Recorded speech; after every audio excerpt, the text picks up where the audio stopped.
सांगितलं 8-7-8 दिवस लागते प्रोसिजर व्हायला. डायरेक्ट वरूनच सांगितलं सगळं.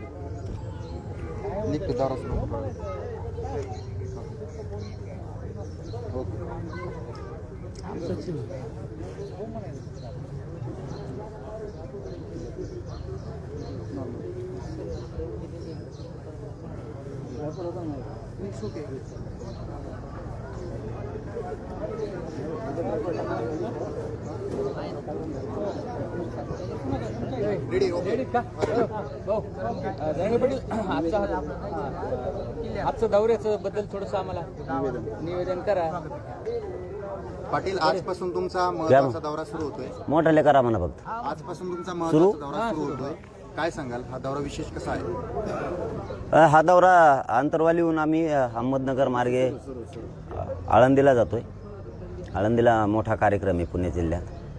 तिथंच मुक्काम पण आहे, म्हणजे तिथंच आसपास पुढं चाकण इकडं बरेचसे तिथं 2-3 कार्यक्रम आहेत आणखीन जास्तीचे. सकाळी 7 तारखेला म्हणजे आज 7 तारखेला सकाळी आम्ही खोपोली मार्गे पनवेल मार्गे कामोठ्याला जातोय. तिथं एक मोठा कार्यक्रम आहे कामोठ्याला. त्यानंतर नवी मुंबई चेंबूर छोटे तिथं पण कार्यक्रम आहे. ते करत आम्ही सायंकाळी 6 वाजता दादरला कार्यक्रम आहे. तो कार्यक्रमाच्या अगोदर वकील बांधवांची पण बैठक आहे 4 वाजता. त्या अगोदर त्यानंतर 6च्या नंतर सुद्धा तिथं जे मराठा समाजाचे आमचे मराठा सेवक बांधव आहेत, ज्यांनी आयोजक म्हणून बऱ्याच जणांना तिथं भूमिका पार पाडली, त्यांच्याशी पण बैठक आहे. रात्री 2 वाजेपर्यंत ते कार्यक्रम सगळे मुंबईतले चालणार आहेत. 7 तारखेला रात्री 2च्या नंतर आम्ही नाशिककडे निघणार आहेत. त्याच रात्री सकाळी 8 वाजता 8 तारखेला 11 वाजता साल्हेर किल्ला आहे, म्हणजे नाशिक सटाणा या मार्गे साल्हेर किल्ल्यावरती कार्यक्रम आहे. तिथं 4 वाजेपर्यंत आम्ही 4च्या नंतर कार्यक्रम तो संपला की तिथून आम्ही नाशिक मार्गे बहुतेक वैजापूरला कार्यक्रम, मला आता डिटेल नाही सांगता येणार, वैजापूरला कार्यक्रम आहे संभाजीनगर जिल्ह्यात. तिथून संभाजीनगर पुन्हा अंतरवाली 9 तारखेला सकाळी गेवराई तालुक्यात म्हणजे बीड जिल्ह्यात कार्यक्रम आहेत. गेवराई तालुक्यात भोगलगावला कार्यक्रम आहे. बीड तालुक्यात कोळवाडी मांजरसुंबा घाट इथं कार्यक्रम आहे दुपारी 12 वाजता. त्यानंतर संध्याकाळी म्हणजे 9 तारखेला संध्याकाळी अहमदनगर जिल्ह्यातील श्रीगोंदा इथं एक मोठा कार्यक्रम आहे. त्यानंतर तिथून आम्ही रात्री पुन्हा अंतरवालीला येतो. 10 तारखेला सकाळी महाराष्ट्रातल्या मराठा समाजाची इथं बैठक आहे. गोदापट्ट्यातल्या मराठा समाजाची अंतरवालीला सकाळी 10 तारखेला 10 वाजता बैठक आहे. महाराष्ट्रातला मराठा बांधवसुद्धा त्या बैठकीला येणार आहे. परंतु जर शक्य असेल तर त्यांनी यावं. काय धावपळ करण्याची महाराष्ट्रातल्या मराठा समाजाला ही नाही आहे. त्यांना शक्य असेल तर त्यांनी यावं. गोदापट्ट्यातले मात्र सगळे बांधव या बैठकीला उपस्थित राहणार आहेत. आणि त्यानंतर आमरण उपोषण सुरू होणार आहे 10 तारखेला. पाटील, वकिलांसोबत काय चर्चा होणार आहे मुंबईमध्ये आणि मराठा समन्वय किंवा जे आंदोलक आहेत मुंबईमध्ये तिथे काय चर्चा होणार आहे, कशी होणार आहे बैठक? ते थोडंसं बैठक झाल्यावरच कळवतो आम्ही तुम्हाला की वकील बांधव हायकोर्टातले आहेत, आयोजक आहेत आमचे तिथले मोठमोठे मंडळी पण त्या बैठकीला उपस्थित राहणार आहे. ती मोठी बैठक होणार आहे. परंतु ते ठिकाण कुठं आहे मला आत्ता नाही सांगता येणार. आणि विषय काय आहेत मात्र आमची एकदा चर्चा झाल्याच्या नंतर आम्ही तुम्हाला कळवतो, कारण ती महत्त्वाची चर्चा आहे. त्यामुळे थोडंसं पण 27 म्हणजे मुंबईनंतर काय मिळालं हा जो सोशल मीडियावरचा ट्रेंड तुमच्या विरोधातला सुरू झाला, कुठंतरी ह्या दौऱ्याच्या माध्यमातून त्याला प्रत्युत्तर देणार आहोत आपण. त्यांचं प्रबोधन कसं करणार आहोत? हे त्यांना प्रत्युत्तर फेत्तीवर काय यायचं, त्यांना काय नाही. हे उगाच 10-5 जण बोंगारी येते, उगाच समाजाचा रोष अंगावर घ्यायला लागले ते. त्यांना माझी परत आजसुद्धा विनंती की समाज एक खूप वर्षानंतर झाला आहे, समाजाला खूप काही मिळालेलं आहे. उगाच समाजाची नाराजी कशाला अंगावर ओढून घेता? तुम्ही आमचेच भाऊबंद आहेत. दुसऱ्याने केलं ठीक आहे, जरी काही मन दुखावलं असेल नसेल एखाद्या गोष्टी सोडून द्यायच्या असतात समाजासाठी. एवढा मोठा समाज आहे समुद्रासारखा, सोडून द्यायचे असते तर चला फुल ना फुलाची पाकळी आपण या आंदोलनाचे साक्षीदार म्हणून चालायचं असतं. उगाच लावून धरायचं सोशल मीडियावर हुशारी दाखवायची रोज घेऊ नका, ही माझी तुम्हाला विनंती आहे समाजाची. कारण आपला समाज खूप दिवसानंतर भावाभाऊ एक झाला आहे. त्या माध्यमातून आज एक दिवस मिळालं नसेल दुसऱ्या दिवशी मिळेल, परंतु एकी टिकून ठेवायची आपल्याला. कशाला उगाच तुम्ही मिठाचा खडा टाकताय आणि त्या पापाच्या धनी बांधताय विनाकारण. ही विनंती आहे माझी तुम्हाला, शांतपणाची भूमिका घ्या आणि एखादी मागं गोष्ट झाली असेल पुढं सोडून द्या, पुन्हा येऊन सांगा समजून, आम्ही ऐकायला तयार आहेत. परंतु हे असं करून समाजाची झालेली की आता फुटू शकत नाही काही कुणी केलं तरी पण. आणि त्याच्यावर बरेचसे आम्ही काल बी दिवसभर काही चेक केलेत आमच्या लोकांनी, त्यातले काही मोगम फेकच आहेत. आणि इतर जे बोलतात त्यांच्याकडून तर अपेक्षाच नाही आम्हाला, ते तर आमच्या विरोधातच आहेत कवा बी. आमचे 10, 20, 50 जण आहेत, त्यांनी थांबाव, नसता त्यांच्या नेत्याचे उगाच नाव उघड होणार आहेत. बरं पाटील, तुम्ही म्हटले होते की ट्रॅप रचले जात आहेत. एक ट्रॅप म्हणजे तुम्हाला बदनाम करणं हा एक सुरू झाला आहे, तर आणखी कोणते ट्रॅप सुरू झाले? तसं की तुम्हाला काही पूर्वसूचना, कल्पना किंवा काही पाहायला मिळतंय का, ऐकायला मिळतंय का? काल हजारो फोन माझ्या मराठा बांधवाचे मला आले. ते म्हणले जरी ट्रॅप असला आणि काय असला ना आम्ही तुमच्या सोबत आहे. एकदा आरक्षण मिळालं आम्ही बघत होतो, तुम्ही हे डोक्यातच घेऊ नका. कारण करोडो मराठा समाज गोरगरिबीकडे आणि गोरगरिबाचं कल्याण झालं. यांचं नसन झालं म्हणले, यांचं कसं कल्याण करायचं, काय करायचं हे जर गप नाही बसली तर आम्ही यांना बरोबर नंतर हिशोब करून यांना काय मिळालं आणि काय नाही मिळालं आम्हीच सांगतो. म्हणे तुम्ही फक्त आहेत तसंच जसे पहिल्यापासून चिकाटीने असंच आमच्यासाठी राहा, तुमच्याबद्दल आम्हाला काहीच शंका नाही. असे हजारो फोन आहेत काल, तुमच्याबद्दल काहीच शंका नाही आम्हाला. हे काम आता होत आलेलं आहे, तुम्ही असंच लावून धरा. त्यांना काय बडबड करायची ते आमच्या बी लक्षात येतं आहे म्हणलेत. यांना काय पाहिजे हे कमवून करतायत हे आमच्या लक्षात येतं आहे. पण आज ती वेळ नाही आहे, गोरगरिबांच्या लेकराचं कल्याण होतं, तुम्ही असंच लावून धरा. आम्ही बघतो म्हणे त्यांना, आम्ही समाज म्हणून येत, शेवटी समाज मोठा आहे, आम्ही नीट करतो. त्यामुळं माझी त्यांना विनंती आहे पुन्हा एकदा की समाजाची नाराजी नका तुमच्या अंगावर घेऊ. तुमच्या यशाची पोटदुखी होईल का पाटील? काल पण तुमच्याकडून तसं वक्तव्य आलं काही लोकांना. नाही, वक्तव्य आलं म्हणजे झालंय पण तसं ना हो. 70-75 वर्षात ज्या गोष्टी मिळाल्या नाहीत, आपल्या गोरगरीब मराठी एक आले म्हणून मिळाल्यात नाही, मराठ्यांचाच विजय आहे ना. आम्ही कुठं म्हणतो आमचा आहे विजय, काहीला देता आलं नाही. ती 40-40 वर्षे आता कोण काय उपयोग आहे तुम्हाला? तुमचं होतं तवर दिलं नाही. आणि यांनी का आता जे त्यांनी का फुकट नाही दिलं, करोडो मराठ्यांना संघर्ष करावा लागला तवा दिलंय. आम्ही का स्तुती थोडीच करतो कोणाची, पण आमच्या गोरगरिबांच्या लोकांचं खूप चांगलं झालं. गावं आरक्षणात निघालेत, हे 70-80 वर्षात निघालेच नाही ना. मग हे आता होणारच ना. सामान्यांनी पोरांना एवढं मोठं घडून आणायचं, मग काय वाटतंय ना आम्ही हे केलं, आम्ही 50 वर्षे केलं, 30 वर्षे केलं, आम्ही खूप वाचिलं, खूप पुस्तकं वाचिले. आपण तो केलं काय? पुस्तक वाचून नुसतं डोक्यावर घेऊन हिंडतो, पुस्तकं टप्पूचे टप्पू नुसतं वाचून काय करतो? तू मस्त हुशार आहे पण काय करतो तुला डोक्यावर घेऊन हिंडाव का आम्ही? आणि ते आता अडाणी माणसांनी, सामान्य लोकांनी आंदोलन उभा केलं ते यशस्वी झालं. मग शेवटी दुखतच ना हो. गावात एखादा पांढरे कपडे घालून हिंडणार असतो, एखाद्या सामान्य माणसाने गावातल्या काही गावासाठी करावं, त्याला वाईट वाटतंच ना शेवटी. ही कसं काय आला मधीच? आम्ही इतके समजा तो गावच वरबडीत होता इथून मागून. तशीच पोझिशन आहे राज्यातसुद्धा. मराठी खाल्ले आत्तापर्यंत 40 वर्ष तुम्ही. आता कुठं आम्ही एकमेकाशी प्रामाणिक आहेत, सामान्य मराठी आम्ही. आमच्या डोक्यात एवढं आरक्षणाची, बेताडात बसलं तरी आरक्षण आणि बाहेर बसलं तरी आरक्षणाची. आमच्या डोक्यात दुसरं काहीच नाही कुठं बसलं तरी.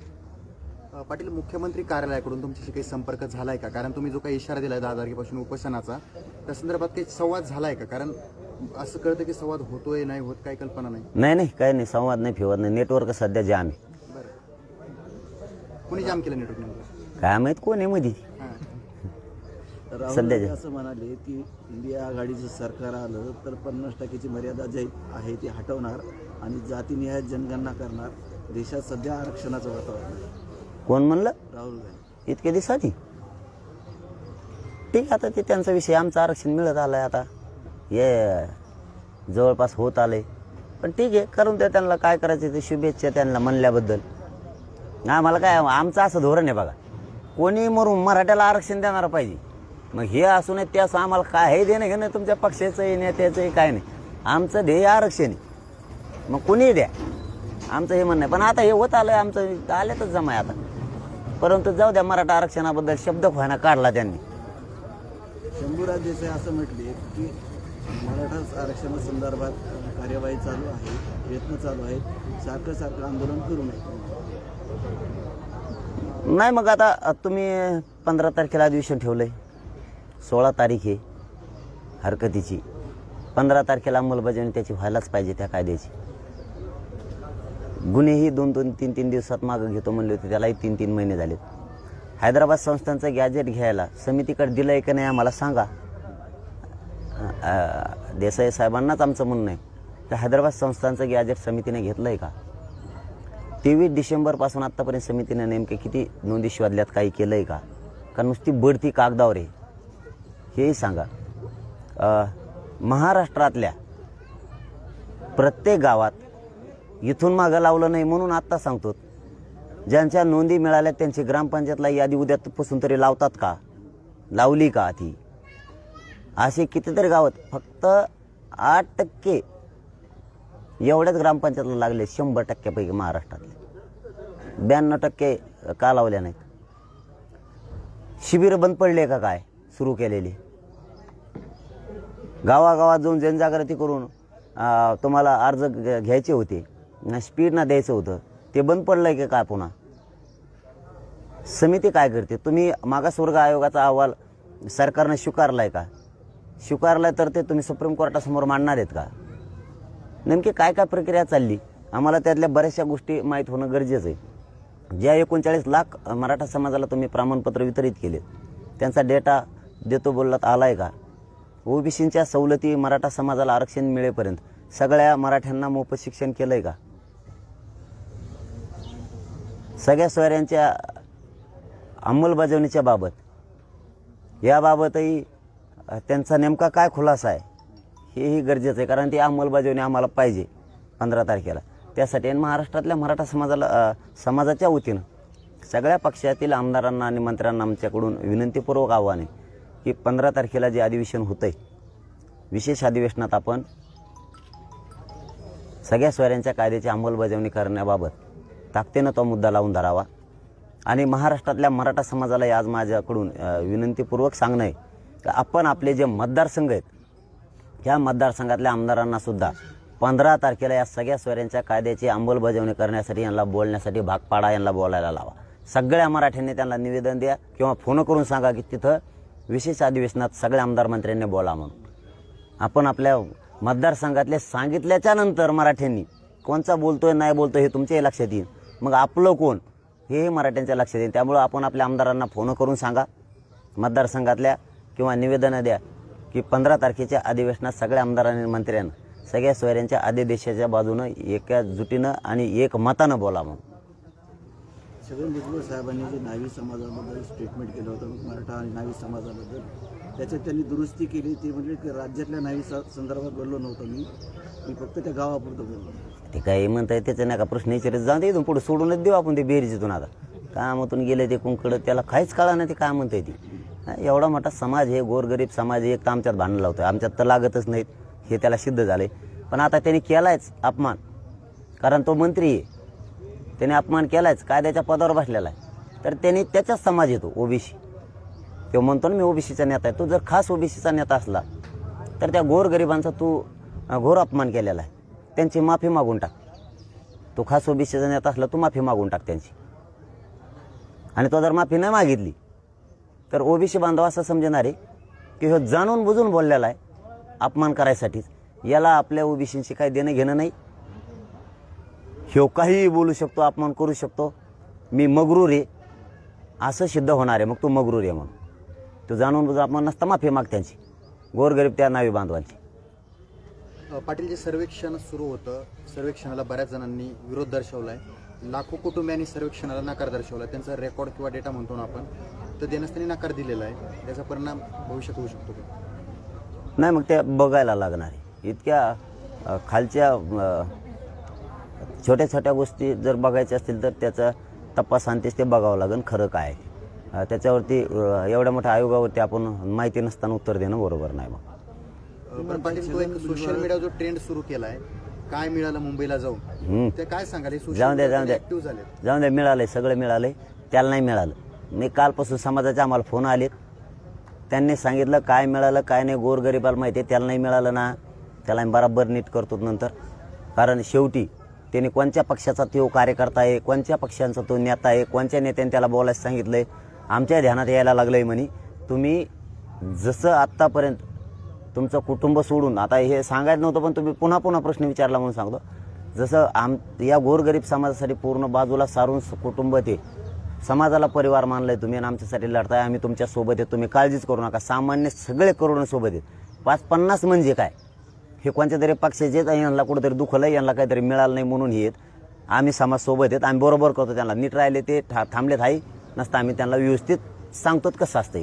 तुम्ही म्हणताय भुजबळ साहेब कायद्याच्या पदावर बसलेले आहेत, पण दोन समाजामध्ये तेढ निर्माण करणार ते वक्तव्य करतात.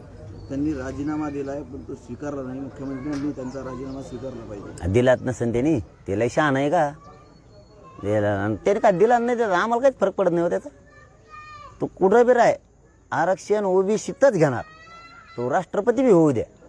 हा, तू मन सगळे पॉवर माझ्या हातात आले, मी मराठ्याला मिळून देत नाही, तरी तुला ओबीसीतच आरक्षण मिळून दाखवतो. मग राष्ट्रपती पदासाठी काय शुभेच्छा देता का नाही? हा, ते आता त्याला ग्रामपंचायत सदस्य होतो का नाही का ते राष्ट्रपती का होईन ते ईदव नावे बांधव त्याचे हसून त्याला सुचून द्या, त्याला म्हणा तू आता तलाठी होय. चलो, धन्यवाद.